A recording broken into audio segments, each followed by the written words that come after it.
안녕하세요. 다시 되찾은 인생을 즐기며 살고 있는 30대 여성입니다. 여기서 즐기고 산다는 건 탱자탱자 놀면서 지내고 있다는 뜻은 아니고요. 더 이상 남에게 휘둘리지 않고 쓸데없는 스트레스를 받지 않으며 잘 지내고 있다는 얘기예요. 정말이지, 그땐 왜 그렇게 나 하나만 참으면 그래도 괜찮아지겠지 하는 바보 같은 생각으로 참아가며 지냈는지 모르겠어요. 그런데 솔직히 말해서 제가 그런 마음으로 참아주고 했으면 남편도 좀 고마워한다던가 그랬어야 하잖아요? 그런데 하나를 해주니 두 개를 해달라고 하고, 두 개를 해주니 세 개를 해달라고 하고. 그래서 더는 이렇게 살다간 정말 안 되겠다 싶어서 이혼하자고 했네요. 남편하고 처음 만난 건 지인의 소개를 통해서였어요. 당시 남편은 구급 공무원이었고, 저는 작은 회사에서 일하는 평범한 직장인이었죠. 사실 저는 좀 내성적인 성격이라서 소개를 통해서 사람을 만난다는 건 생각만으로도 부담스러워 거절하려고 했는데 지인이 남자 쪽이 워낙 싹싹한 성격이라서 괜찮을 거라며 한번 나가보라더군요. 그러면서 여자 나이 30대만 돼도 이렇게 누가 소개시켜준다고 안 한다고. 30 넘어가기 전에 가리지 말고 한 명이라도 더 만나봐 그러는데 솔직히 그 얘기 딱 들었을 때 기분은 별로였어요. 안 한다고 하고 싶었죠. 하지만 또 곰곰이 생각해보니까 아주 틀린 말은 아니다 싶기도 하고 지인 말대로 나중엔 어디 가서 제 힘으로 누굴 만나나 걱정스럽기도 하고 그래서 자존심은 좀 상했지만 알겠다 하고 나간 자리였네요. 그리고 그렇게 만나게 된 남편은 지인의 소개대로 조금 부담스러운 감도 없잖아 있긴 했지만 넉살이 좋았어요. 워낙 공통점이 없다 보니 무슨 이야기를 주고받아야 하나 걱정이 많았는데 남편의 주도하에 대화는 매끄럽게 흘러갔죠. 그런 적이 없다 보니 신기하대요. 거기다 성격은 달랐어도 좋아하는 영화 장르라던가 입맛이 비슷해서 소위 통했다는 느낌을 받았거든요. 그래서 어쩌면 이 사람하고 잘 될지도 모르겠다 싶더니 지금 생각해보면 그래도 거기서 멈췄어야 했는데 하긴 지금 이런 후회를 해서 뭐 하겠어요? 아무튼 남편한테 애프터 신청이 왔고 그때는 저도 은근히 기다리고 있었던지라 튕기고 말고 할 것도 없이 좋다고 했죠. 그리고 그렇게 저희는 연애를 시작했습니다.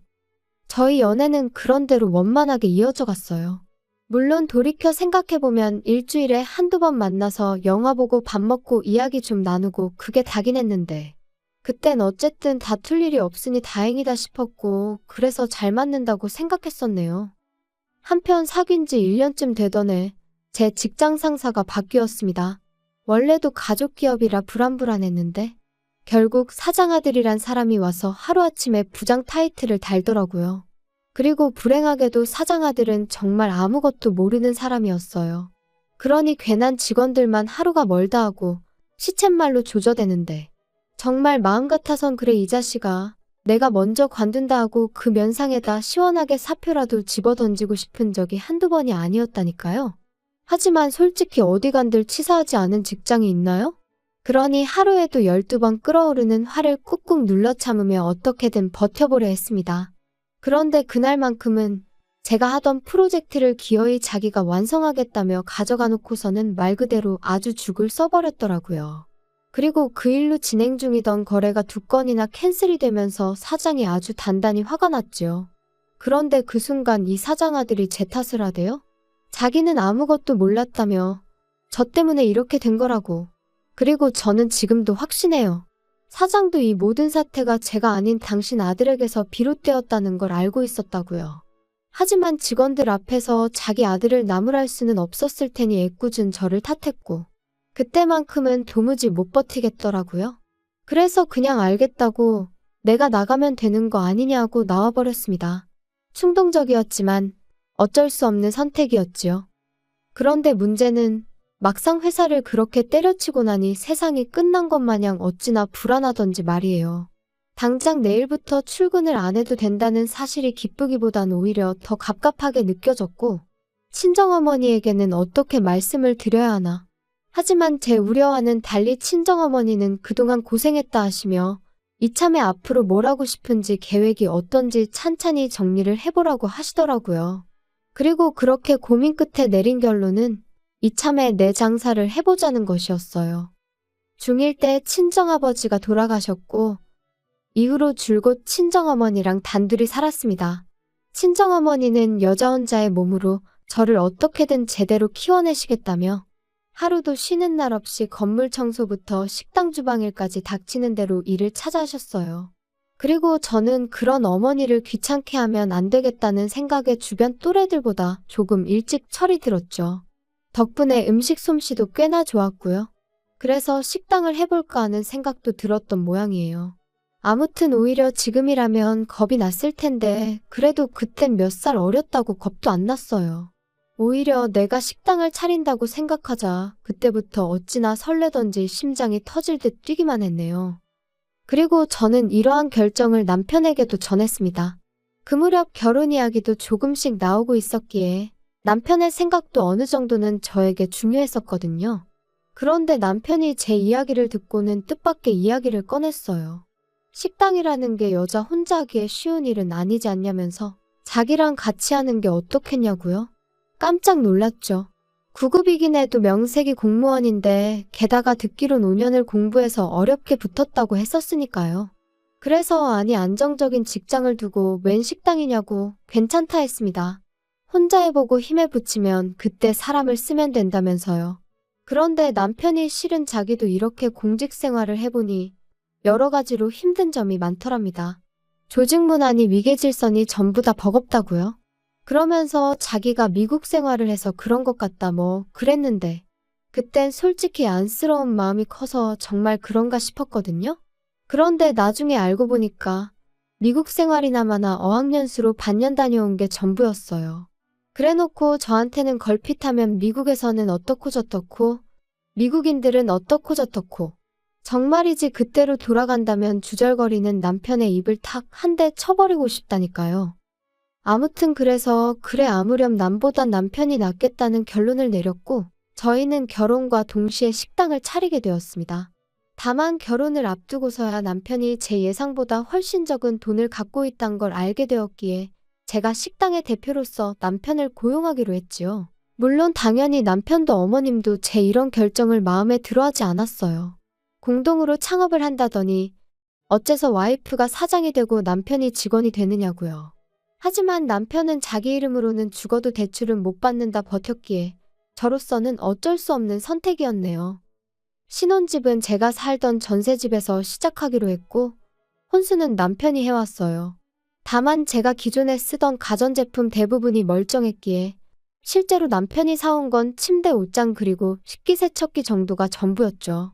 아, 그리고 자기가 타던 차도 가지고 왔는데 말이 나왔으니 말이지만 8년이나 된 차를 가지고 자기가 살 때는 4천만 원을 줬었으니 자기가 4천만 원을 해온 거나 다름없다고 말하는 한심한 인간이었어요. 그런데 그때는 그마저도 스스로 모아놓은 돈도 없고 그러니 나를 보기 민망해서 저런 너스레를 떠는가 보다고 정말이지 어떻게든 좋게 봐주려고 했었네요. 아무튼 그렇게 저희는 부부의 연을 맺었고 식당도 개업을 했습니다. 남편은 자기가 손님을 끌어모으겠다며 자기 지인들에게 전화를 돌렸고 그중 몇몇 사람들이 정말로 식당을 찾아주기도 했지요. 이제 와서 다 무슨 소용인가 싶지만 그때만 하더라도 음식은 잘하지만 카운터에 나가기가 쑥스러운 저와 넉살 좋은 남편은 처음엔 꽤나 손발이 잘 맞는 콤비 같았답니다.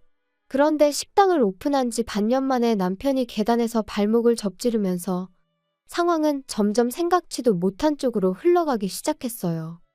인정머리 없이 들릴지는 몰라도 발목이 부러진 것도 아니었고 솔직히 3, 4일 푹 쉬면 나을 상황이었어요. 실제로 병원에서도 딱히 해줄 게 없으니 찜질해주고 조심하라고 했고요.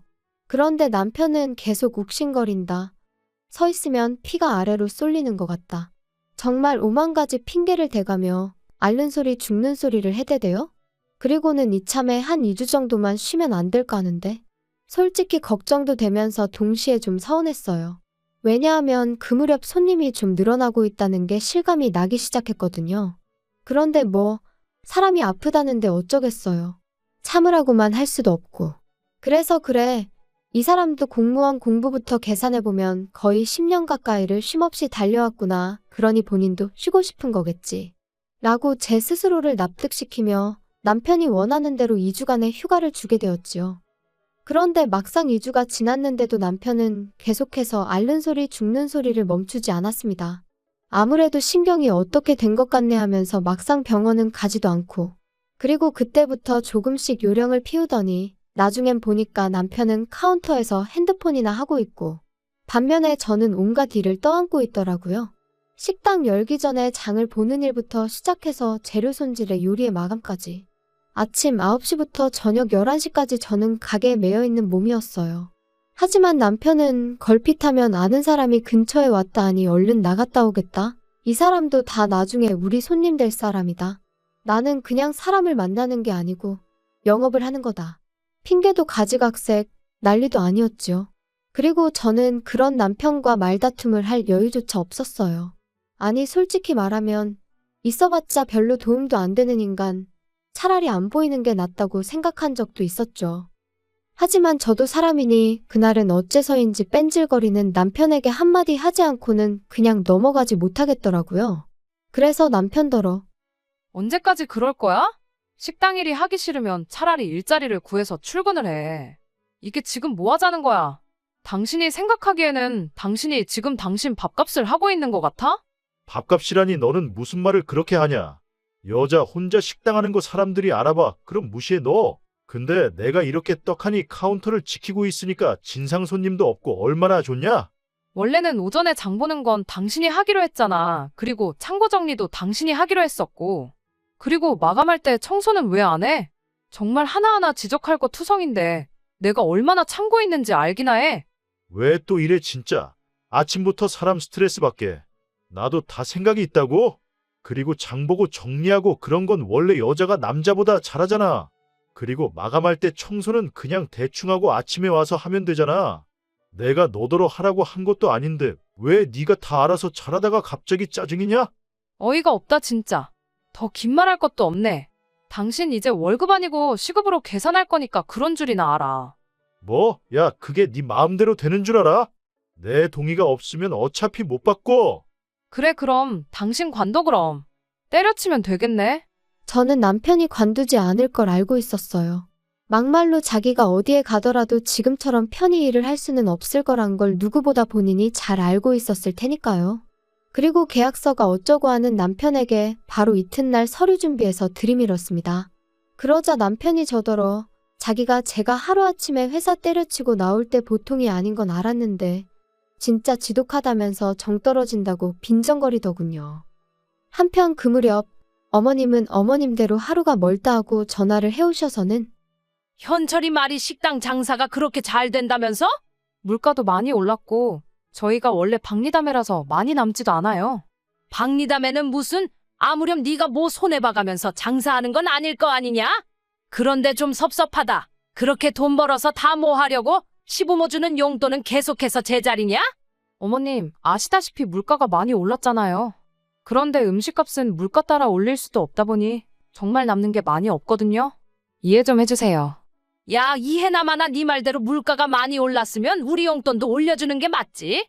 내가 친구들 만나면 창피해서 할 말이 없어. 내 친구 미숙이는 그 집 며느리가 얼마 전에 명품 지갑 사줬다더라. 솔직히 속이 터졌죠. 남편이 하도 뺀질거려서 어머님한테 제발 따끔하게 한마디 좀 해달라고 몇 번이나 부탁을 드렸었는데 그럴 때마다 나 몰라 하시던 분이 물가가 올랐으니 용돈도 올려달라는 게 남편이 누굴 닮아 뻔뻔한가 했더니 원인이 여기였나 싶기도 하고 그런데 문득 든 생각이 마침 식당에 일손이 부족해서 일할 사람을 구하고 있었거든요. 그리고 시댁에서 저희 식당까지 거리가 버스로 30분 정도로 그렇게 멀지가 않았어요. 그래서 남편한테 어머님이 얼마 전에 용돈 얘기하시던데 혹시 식당에 오셔서 일 좀 도와주시면 어떨까? 그러면 내가 급여는 신경 써드릴 수 있는데. 너 지금 우리 엄마 부려먹으려고 그러냐? 제정신이 아니네. 내가 공짜로 도와달라고 한다는 거 아니잖아. 내가 그렇다고 어머님한테 뭐 힘든 일을 부탁드릴 것도 아니고 서빙만 좀 도와주시면 되는데. 됐다 됐어. 시어머니 어려운 줄을 모르고 야, 그럴 거면 장모님들어 와서 일하시라 해. 우리 엄마는 이미 일 다니시잖아. 거기다 거리도 훨씬 멀고. 그러니까 어차피 하시는 일 딸 식당에서 하시면 되겠네. 억지 좀 쓰지 마. 그리고 난 좋은 뜻으로 꺼낸 얘기인데 당신이 그렇게 싫다니. 알겠다 알겠어. 못 들은 걸로 해. 진짜 뭐 말을 못 하겠네. 그런데 거기서 끝이 아니었어요. 지금도 저는 제가 그렇게 지나친 말실수를 했다고는 생각하지 않는데 남편은 뭐가 그렇게 약이 올랐던 건지 기어이 저희 친정어머니한테 전화까지 드려서는 저희 가게가 지금 일손이 부족하네 어쩌네 해가며 저희 어머니더러 와달라고 했더라고요. 그리고 친정어머니는 사위까지 나서서 와달라 하니 거절을 못하시고 알겠다 하셨고 아무튼 그래서 친정어머니가 저희 가게 일을 도와주시게 되셨어요.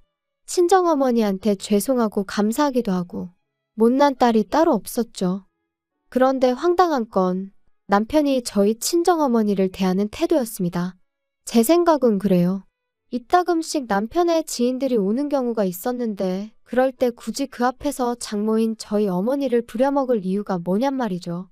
오히려 우리 장모님이다. 인사들 드려라 하는 거면 모를까? 하지만 남편이 보이는 태도는 어떻게든 내가 이렇게 떵떵거리고 지낸다는 걸 과시라도 하고 싶은 것처럼 보였고 그러다 결국 저희 어머니가 일하신 지 8개월 정도 지났을 때였어요. 제가 잠깐 자리를 비운 사이에 저희 어머니가 정말 처음으로 주문을 잘못 받으셨는데 그걸 가지고 다른 손님들도 다 있는 자리에서 소리를 질렀던 모양입니다.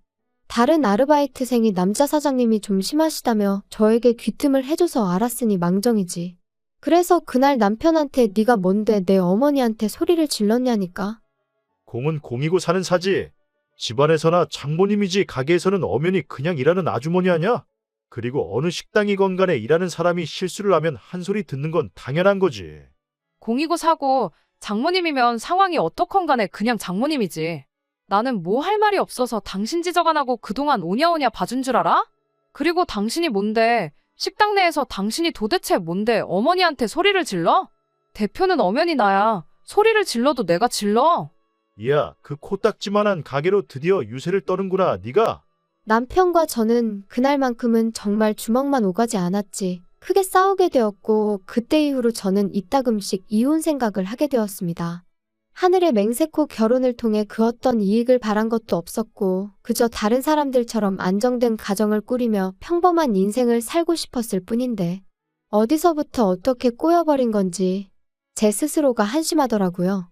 한편 친정어머니도 그날 일로 충격이 크셨는지 결국 한 달쯤 지나 그만 나오고 싶다 하시대요. 일부러 그런 건 아니겠지만 당신도 사람인지라 마음이 상했다 하시며 온 가족이 한 공간에 있어서 좋을 게 없는 것 같다고. 씁쓸한 어머니의 표정을 보고 있자니 얼마나 죄송스럽고 우라가 치밀던지. 아무튼 저는 그런 어머니의 마음을 조금이라도 달래드리고자 퇴직금이라고 말하면 좀 그렇지만 유럽 여행을 생각해냈어요. 평생 일만 하시던 어머니셨으니 이참에 저도 눈 딱 감고 한열을 어머니랑 같이 쉬어볼까 생각한 거죠. 그런데 이 이야기를 듣곤 남편이 노발대발 날뛰기 시작했습니다. 장모님하고 어딜 간다고? 유럽? 무슨 돼지목의 진주도 아니고 갑자기 웬 유럽? 원래 유럽 여행 같은 건 수준이 되는 사람이 가야 안 아깝지. 막말로 장모님 영어나 아시냐? 하이 헬로우 말고 뭐 또 아시는 거 있어? 그렇다고 너는 뭐 영어 잘하냐? 진짜 돈 낭비하는 방법도 가지가지네. 웃기고 있네 진짜. 내가 벌어서 내가 내 어머니 모시고 간다는데 당신이 왜 난리야? 그렇게 부러우면 당신도 어머님 모시고 가던가. 사람이 원래 자기 그릇대로 놀아야 되는 거야. 고졸인 장모님이랑 전문대 나온 너 둘이서 무슨 유럽이냐? 그래도 유럽 정도 가려면 그 시절 대학까지 나오신 우리 어머니 엘리트야 엘리트. 그리고 나도 대학 나왔지. 우리 같은 사람들이 가야 돈이 안 아깝지. 이건 뭐. 진짜 더는 못 참겠다. 내가 그동안 몇 번이나 당신하고 살면서 당신하고 결혼을 왜 했을까 그러다가도 또 아니지. 그래도 참고 살아봐야지. 하루가 멀다 하고 그렇게 내가 내 마음을 달래며 살았거든?